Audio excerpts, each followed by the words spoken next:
Uma força que domina as florestas há milênios. Não é uma criatura, mas uma consciência coletiva. Remanescentes vivos da Era do Gelo vivem em uma irmandade forjada na fúria e na lealdade que desafia a nossa compreensão. Estamos falando dos lobos que vivem em alcateias extremamente estruturadas, compartilhando uma inteligência estratégica que se desenvolve e amplia a cada nova geração. Uma das unidades de caça mais letais que a evolução já produziu. Individualmente, um lobo é um predador formidável, mas juntos, em alcateias, eles se tornam uma maré viva de inteligência e poder implacável. Deixe seu like, se inscreva e vamos ao vídeo. Sim, eles são diferenciados.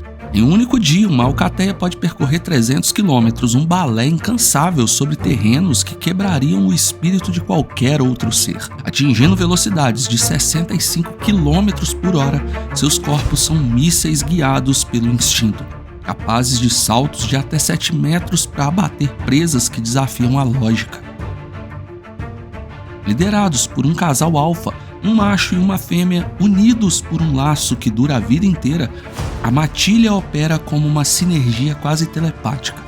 De 3 a 20 membros é a norma, mas já se registraram clãs de 40 lobos, uma verdadeira legião da natureza selvagem. Eles não temem o perigo, pois têm dimensão real de sua força e bravura. Mas a natureza, em seu eterno jogo de xadrez, nunca permite que uma única peça domine o tabuleiro por completo. Para cada predador perfeito, existe um contraponto, um titã forjado em um molde diferente, capaz de parar essa maré cinzenta. Quem, em sã consciência, ousaria desafiar uma sinfonia de morte tão afinada? Quem poderia enfrentar a fúria combinada de uma alcateia e sobreviver para contar a história? Nossa primeira parada nos leva às vastidões da Eurásia e na América do Norte, onde os territórios dos lobos se sobrepõem aos de um monarca solitário, um colosso de músculos e fúria que caminha sobre a terra com o peso da própria autoridade, o urso pardo. Quando os caminhos de um urso e de uma alcateia se cruzam, geralmente por uma carcaça disputada, o ar se torna pesado, com a promessa da batalha. Se a matilha for grande, numerosa e experiente, o cálculo de risco e recompensa pode pender a seu favor. Eles podem, por exemplo, através de uma campanha de assédio e ataques coordenados, desgastar o gigante até que ele esteja cansado o suficiente para ser abatido, garantindo uma refeição rica em gordura essencial para o inverno. Mas essa é uma aposta de altíssimo risco. Se a alcateia for pequena ou inexperiente, o roteiro se inverte de forma aterrorizante. O urso pardo não é uma presa, é uma fortaleza ambulante. Biólogos já documentaram encontros onde um único urso não apenas afugentou uma alcateia com 10 integrantes, mas em meio ao caos de dentes e garras, ceifou a vida de 5 lobos adultos antes que a retirada fosse soada. Os lobos possuem a vantagem dos números, da velocidade e de uma estratégia de ataque multifacetada, mordendo e recuando, testando as defesas do gigante por todos os lados. Mas o urso possui a arma definitiva, a força bruta aniquiladora.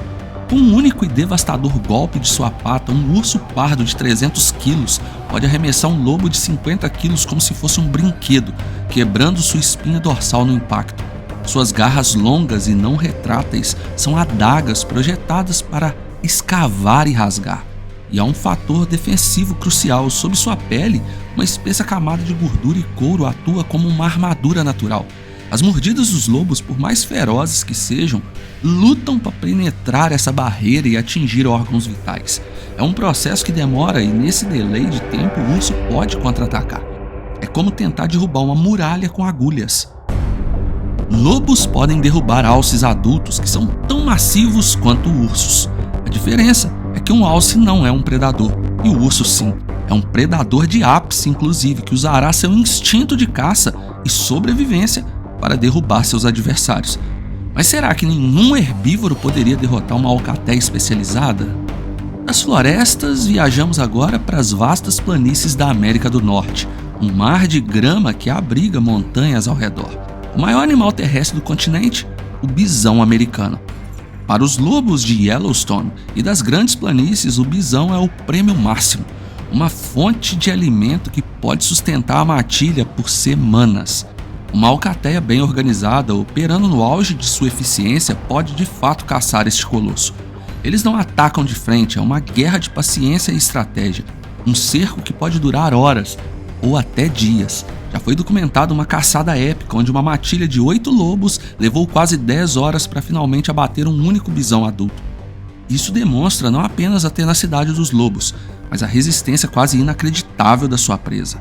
Normalmente o bisão, sendo um herbívoro, opta pela fuga, mas há um gatilho que transforma essa presa monumental em um adversário temível. Durante a época de acasalamento, os machos se tornam caldeirões ambulantes de testosterona e agressividade. Um bisão macho pesando mais de 1 tonelada, com o cheiro de uma fêmea no cio, no ar, é uma das forças mais perigosas do planeta.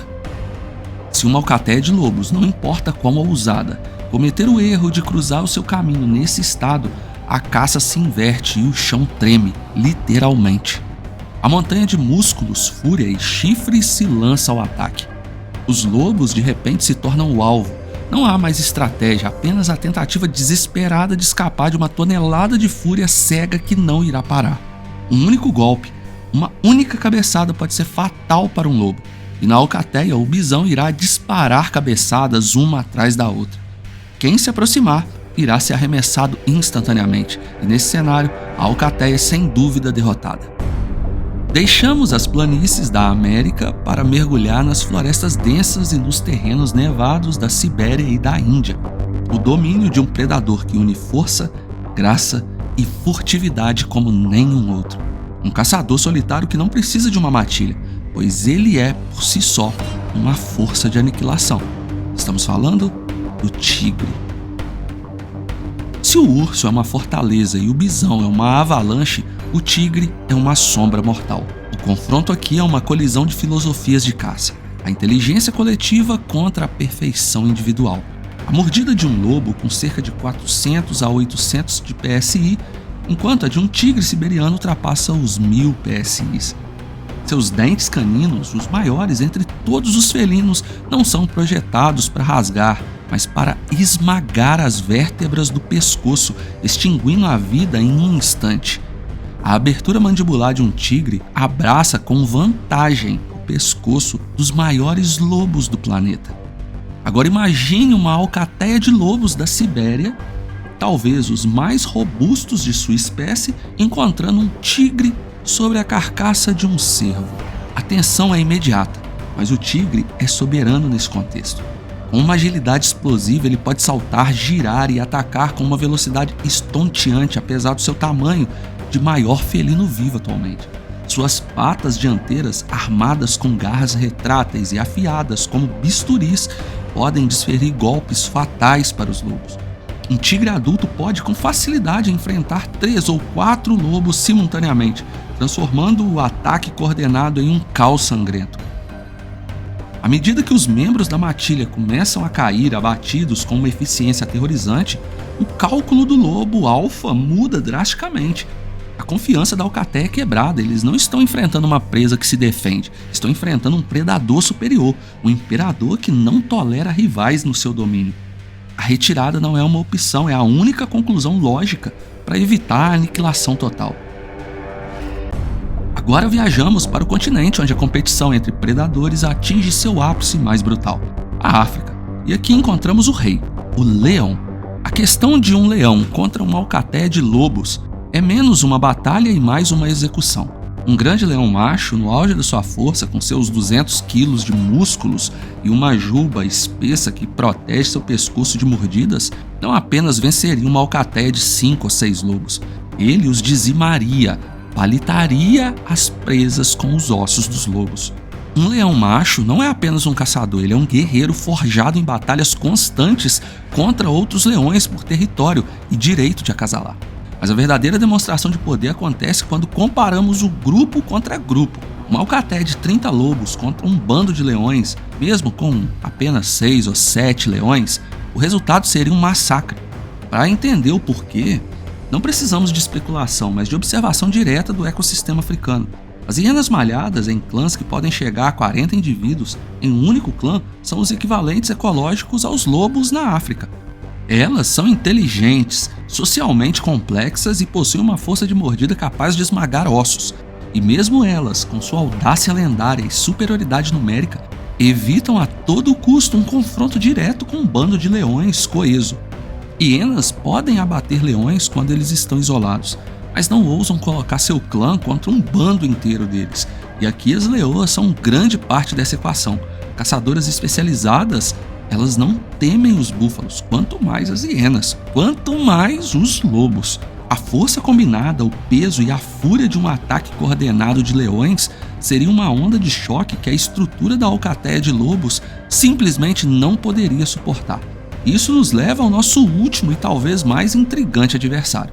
Um predador que é o espelho sombrio do lobo, um mestre da caça em grupo vindo da mesma planície africana, a hiena malhada. Um confronto entre uma alcateia de lobos cinzentos e um clã de hienas malhadas seria o embate mais equilibrado e possivelmente o mais selvagem de todos. Dois grupos extremamente inteligentes que vivem em famílias enormes. O espetáculo de um confronto assim seria uma melodia de pura selvageria. Os lobos são em geral mais rápidos e ágeis. As hienas são mais robustas e possuem uma mordida mais poderosa. Ambos são incrivelmente resistentes e inteligentes. Em uma luta de um contra um, as vantagens se alternariam. Mas no mundo selvagem a batalha raramente é justa. O fator decisivo seria a matemática brutal da sobrevivência, os números. E nesse quesito, os clãs de hienas frequentemente superam as alcateias de lobos.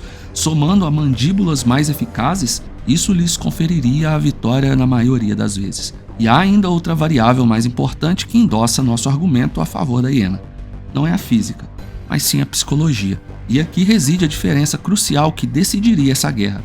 Um lobo alfa lidera uma família, uma hiena matriarca comanda um exército.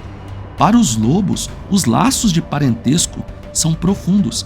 Especialistas observam afinidades e laços sentimentais entre os membros de uma alcateia que são raros em outros predadores. Eles priorizam a preservação da vida dos seus companheiros. A retirada para proteger a matilha é uma tática honrosa. Para as hienas, a vida é mais barata. Elas são a personificação da guerra de atrito. Em um confronto, elas estão dispostas a sacrificar peões para derrubar o rei adversário. Não se importam se alguns membros do seu clã não sobreviverem, desde que a vitória seja alcançada. Essa disposição para correr riscos, essa crueldade pragmática, as torna implacáveis. Em uma batalha prolongada, a alcateia que luta para proteger cada um dos seus membros acabaria sendo superada pelo clã que luta apenas para vencer, custe o que custar. Agora, me conta nos comentários quais outros animais você acredita que poderiam superar uma matilha de lobos. Deixe seu like e se inscreva. Obrigado por assistir. Fui.